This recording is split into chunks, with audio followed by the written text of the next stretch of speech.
はい、定刻を数分過ぎております。はい、過ぎておりますので、ただいまよりですね、津田塾大学創立120周年記念シンポジウム、変革を担う女性であること、津田塾大学とブリンマーカレッジの絆を通して考える21世紀における女子大学の意義を開催いたします。始めるにあたりまして、一言皆様にこの場をお借りして、お礼とともにお伝えすることがございます。本日の120周年記念式典に際しまして、お茶の水女子大学様からもお花を、大変きれいなお花を頂戴しております。この場をお借りして感謝申し上げます。はい、申し遅れましたが、私、この創立120周年記念事業委員会のイベント分科会の長を拝命しております小舘昭久と申します。皆様本日はご参加、そしてオンラインでのご視聴いただきありがとうございます。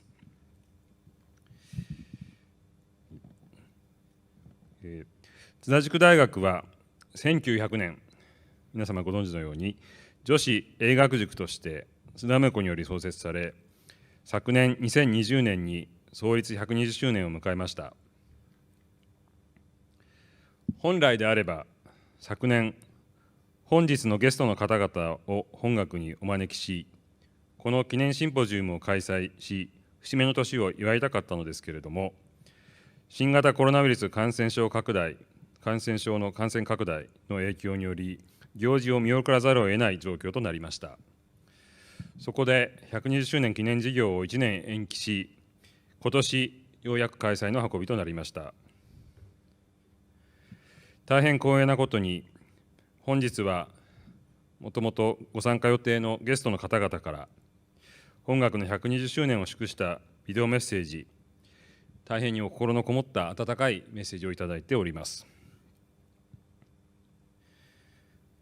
さて、本学の歴史を振り返ってみますと、この度のコロナウイルスもそうですけれども、幾多の困難に直面し乗り越えてきた歴史があります。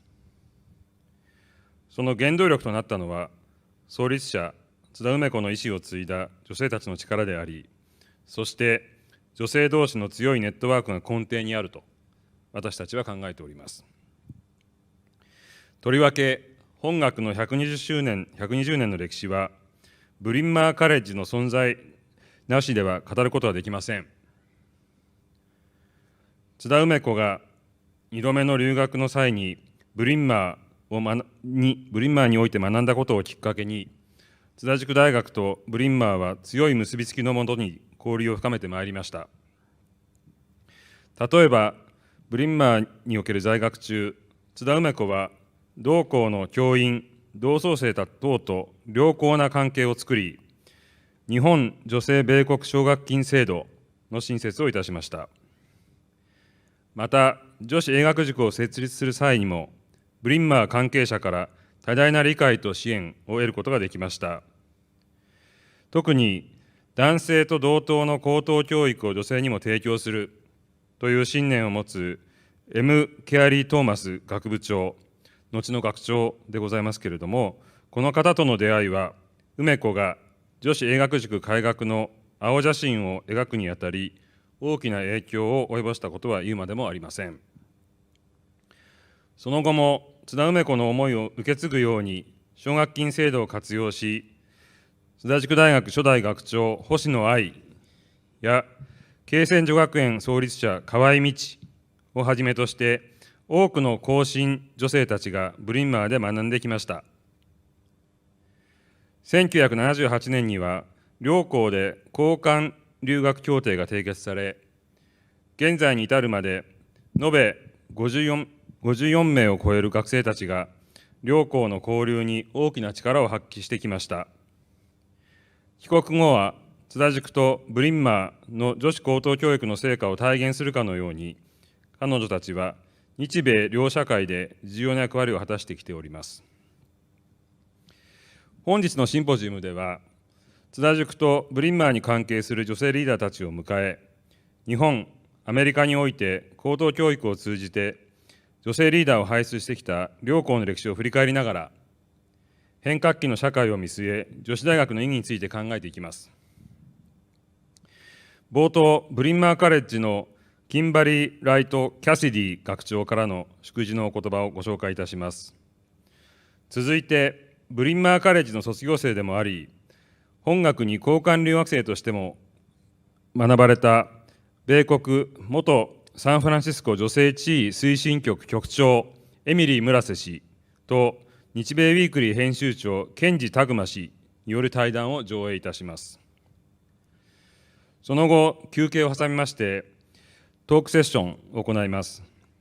このトークセッションでは、飯野雅子津田塾大学同窓会長と、学芸学部英語英文学科の野口恵子教授を迎え、高橋優子学長とともに、津田塾とブリンマー両校、そして女子大学のさらなる発展に向けて、現状の課題や、そこで必要とされる教育の在り方について意見交換をしていただきます。はい、それでは2本続けてビデオメッセージをご覧いただきたいと思います。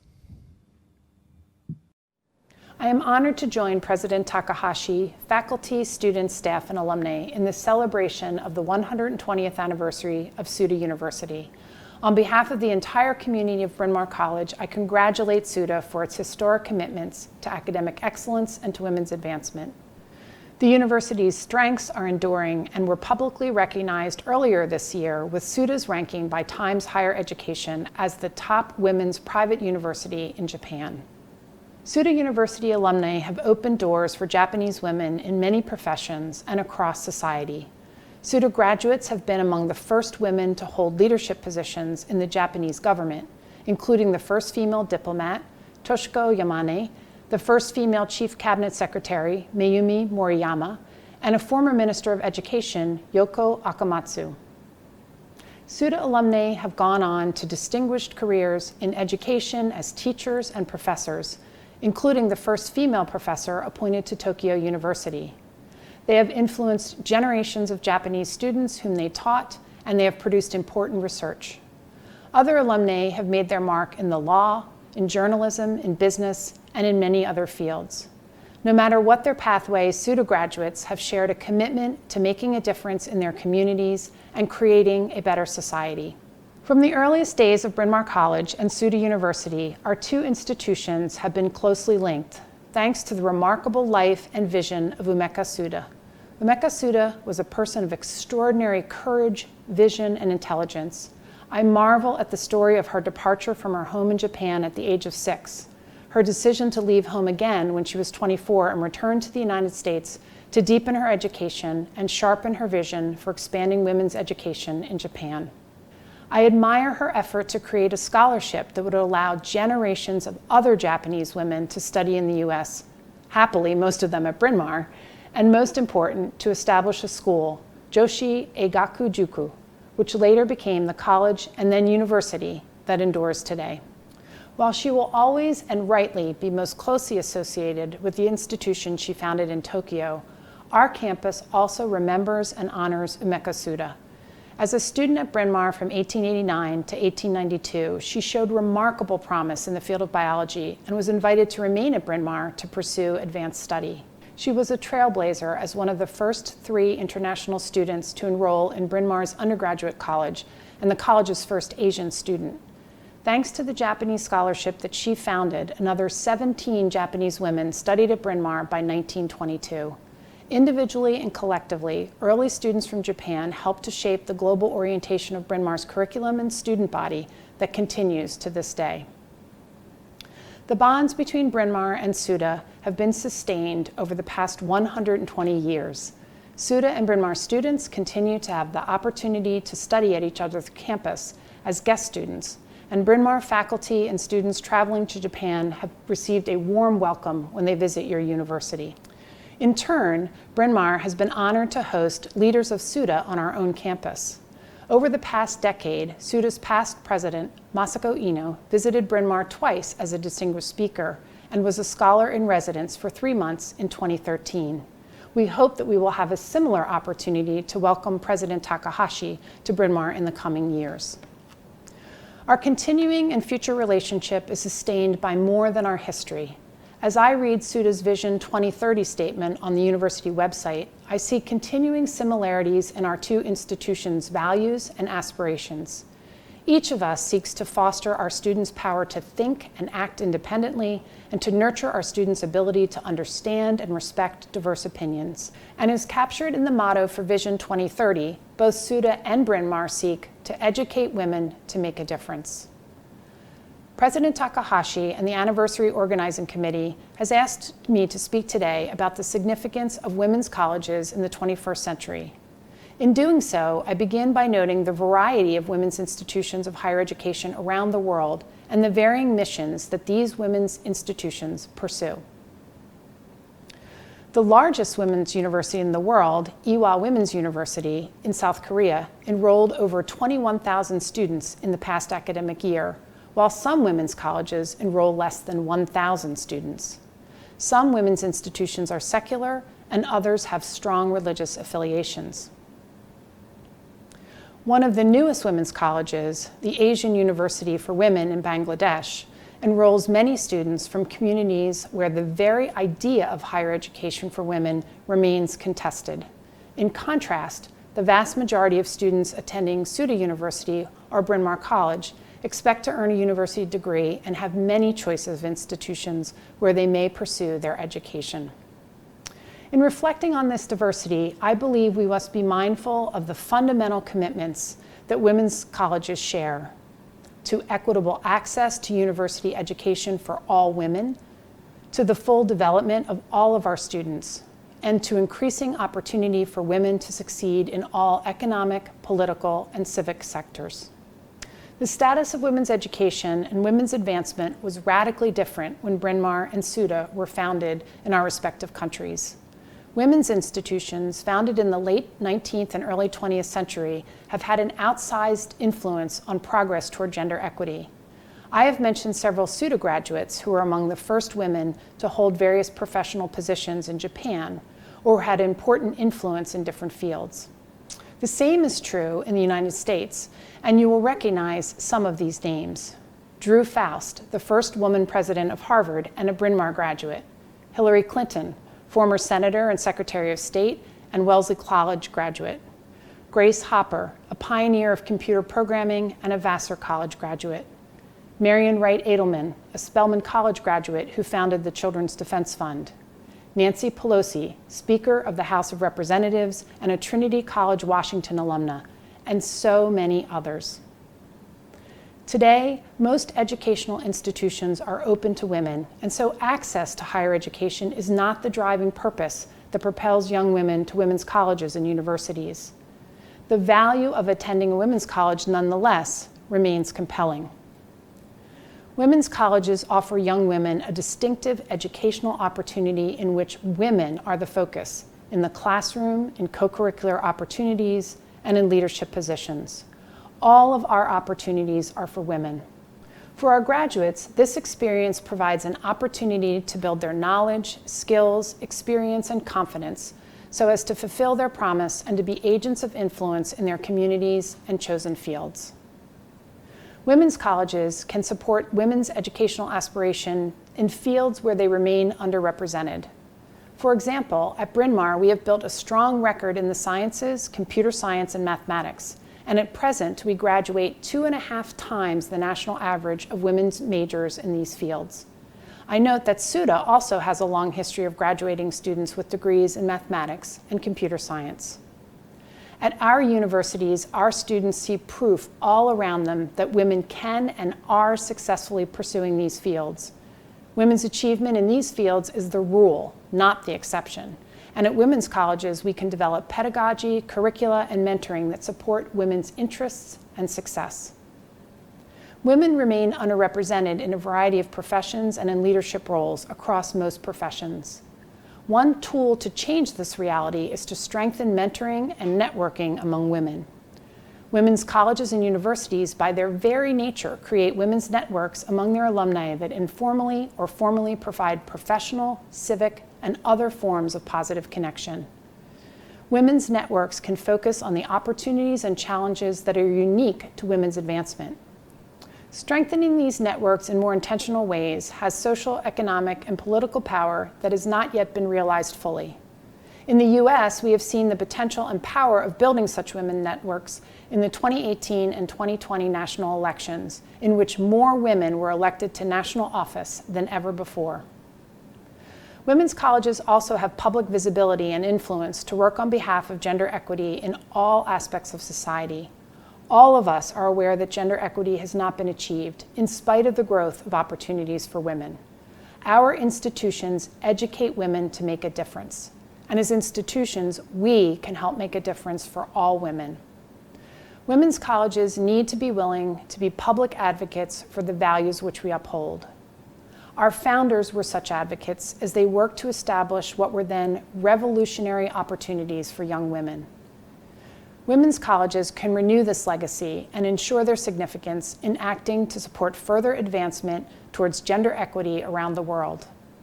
At Bryn Mawr, we look forward to working with our colleagues at Tsuda University and other women's colleges to make progress toward this ideal. Within that global network, Bryn Mawr's partnership with Tsuda University will always be one for which we have the highest esteem. Tsuda has stood for excellence and distinction in higher education for more than 120 years, and our partnership with Tsuda is a source of pride to the Bryn Mawr community.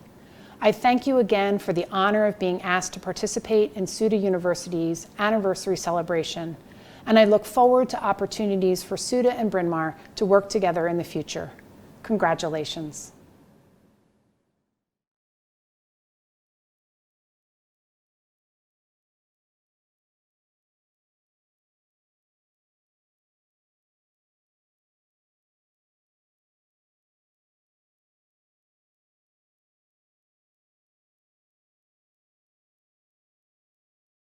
Hello and welcome to this wonderful 120th anniversary celebration of Tsuda University.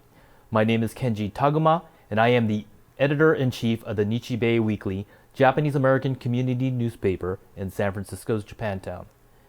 I had the opportunity to visit Tsuda University twice. The first time was in 2005 on a Japan Research Fellowship organized by the Foreign Press Center in Tokyo. Then, in 2013, Professor Sachiko Tanaka of Tsuda University was kind enough to take me on a private tour of the university, including the paying of respects at the gravesite of Umeko Tsuda. I'm proud to be here today with a friend of mine who grew up in San Francisco's Japantown, Emily Murase. She is a graduate of Bryn Mawr College, class of 1987. Most recently, she served as executive director of the San Francisco Department on the Status of Women, as well as the San Francisco School Board, where she served as president. Welcome today. So Emily, you had the opportunity to become an exchange student from Bryn Mawr to Tsuda University. Can you share some of those experiences with us? I have many, many happy memories of that time. It was back in 1985, but I just want to share three things. First, Tsuda University had fantastic faculty members. I was studying modern Japanese history, and I had the opportunity to study with a Korean professor, Professor Imu, and a Taiwanese professor, Professor Lin. Of course, had very different perspectives on modern Japanese history because Korea and Taiwan were colonies of Japan. Also, the outdoor recreation professor, Sachiko Tanaka, took me under her wing, and we've been lifelong friends. Secondly, dorm life was really great. I lived in the East Dormitory, which was built in the 1930s with beautiful French windows, had American locks, and I'm told at the time hot water in their sinks. But there was no hot water when I was there except for the bath area, the furoba, because the Japanese government almost immediately had the university take out the hot water, deeming it too extravagant for university women. And then, like Bryn Mawr, Tsuda has so many celebrated alumni. the former chair of the UN Commission on the Status of Women, Taki Fujita, the first woman faculty member at the University of Tokyo, Chie Nakane, and Tomoko Namba, who actually lived in the East Dormitory when I was there, who later studied at Bryn Mawr College. She became the first woman chair of the Japanese Professional Baseball Owners Association meeting. So Emily, Umeko Tsuda had a hard time readjusting to Japanese life after coming back from the United States. As an exchange student, can you relate to some of those experiences and how? So when I got to Tsuda College, of course, I looked Japanese, but I wasn't Japanese. My mother's from Japan. My father is Nisei. So there were many customs that I was not aware of. For example, off campus, going to a department store, I walked into a dressing room with my shoes on.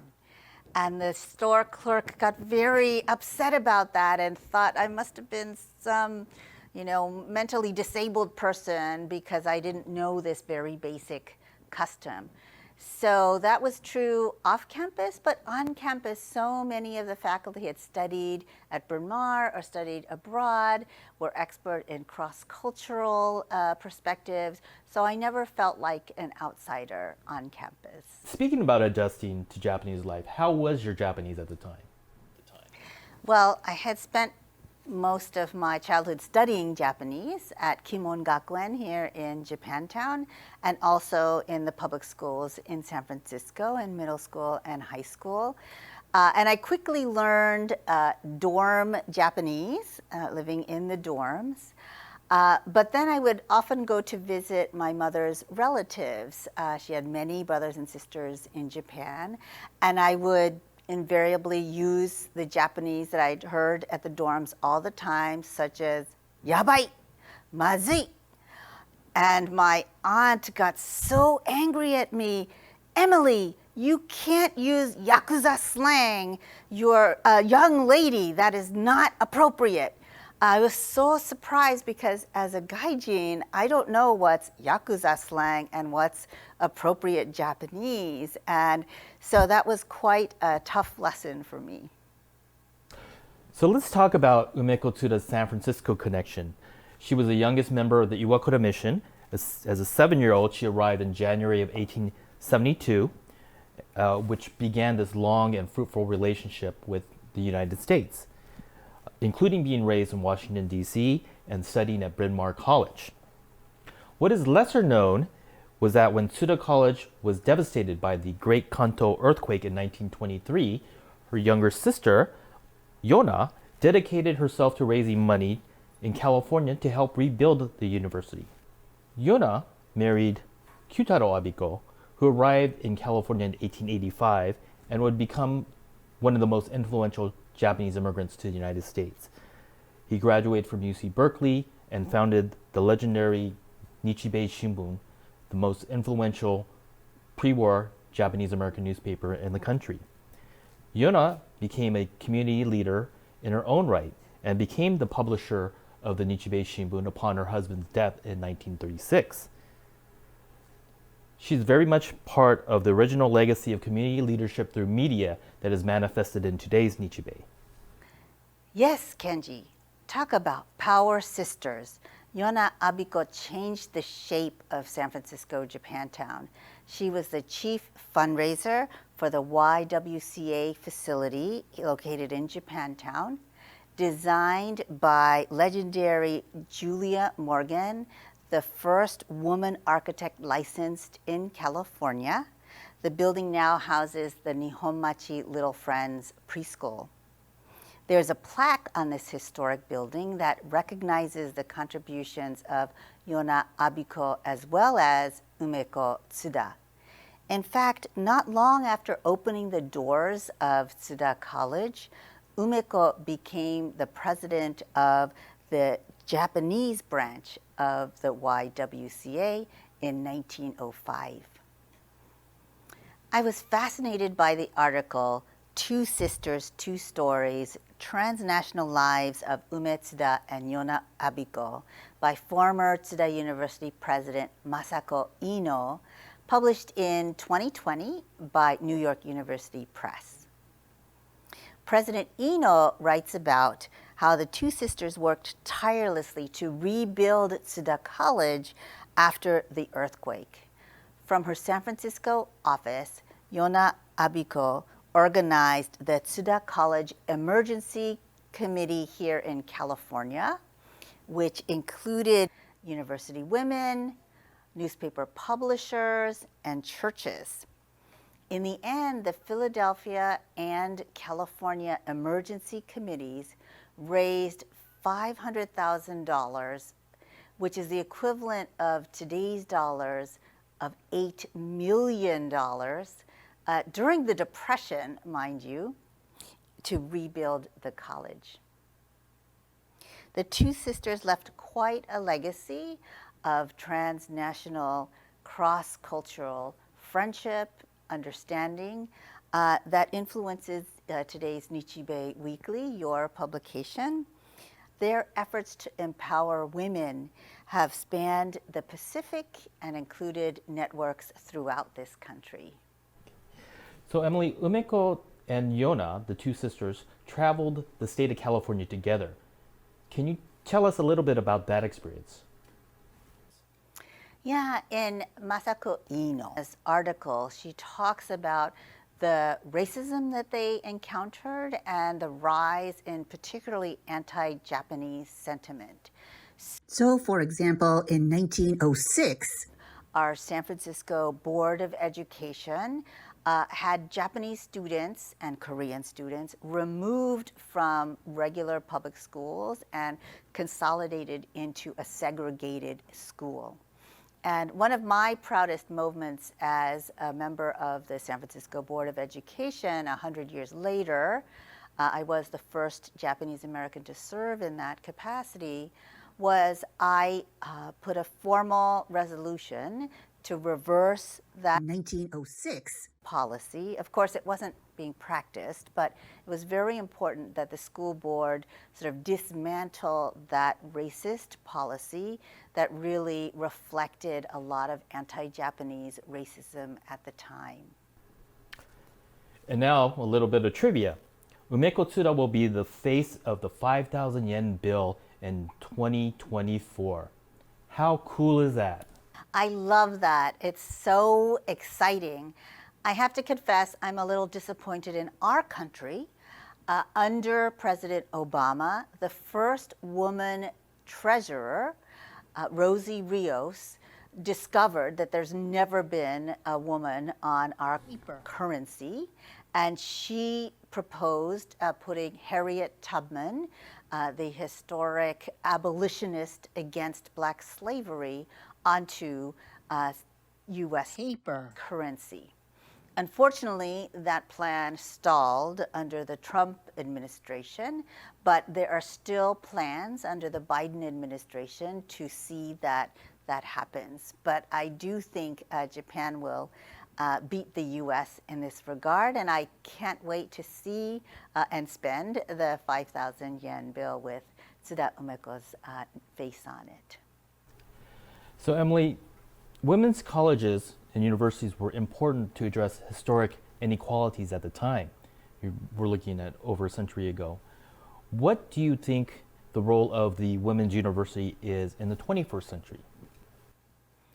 I would say, even though it's been 120 years since the founding of Tsuda University, women's universities are just as relevant today.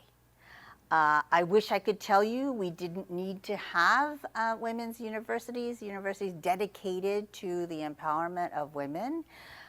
Unfortunately, we're not there yet. And so institutions like Tsuda University, like Bryn Mawr College, are very, very important until both Japan and the US have women heads of state, until there is gender parity in our houses of government, in our executive suites, in our nonprofit worlds, everywhere.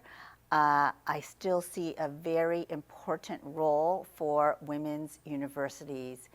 When you look at, in the American case, people like Hillary Clinton, who went to Bryn Mawr's sister school, Wellesley, or the many scientists, leaders who have come out of Bryn Mawr as well, there's still a very, very important role for women's universities like Tsuda, like Bryn Mawr.